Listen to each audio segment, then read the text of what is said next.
Bonjour et bonsoir, bonne nuit, je vais pas le faire chaque fois que j'en fais. Bonjour, bienvenue sur Remicom TV.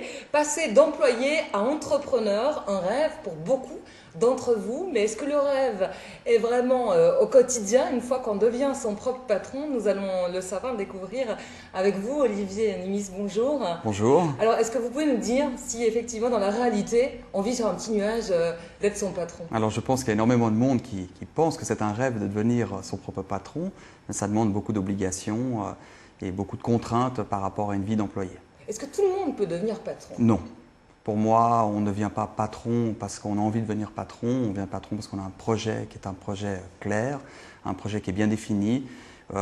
Et c'est à ce moment-là que je pense qu'il faut y Et réfléchir. les qualités requises pour devenir patron, est-ce qu'on le sent, qu'on est fait pour ça ou non? Je pense que de nouveau, c'est un coup de cœur, la personne où elle se sent à devenir son propre patron ou elle ne l'est pas.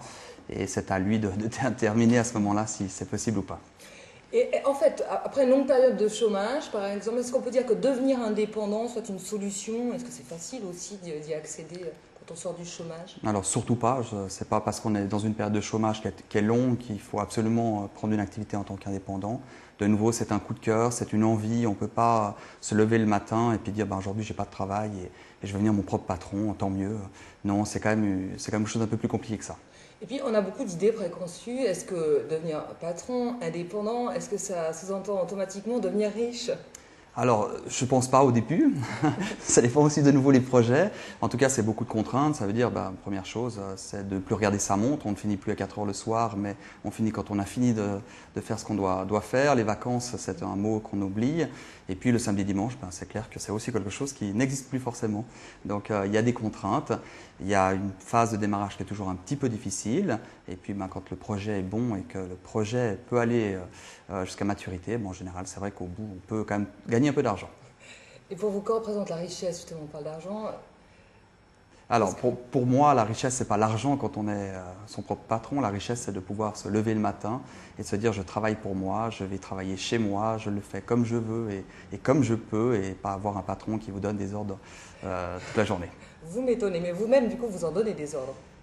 Oui. C'est le plus gratifiant, on passe de l'autre côté, forcément, Voilà. des employés. Est-ce que vous avez un dernier conseil à prodiguer?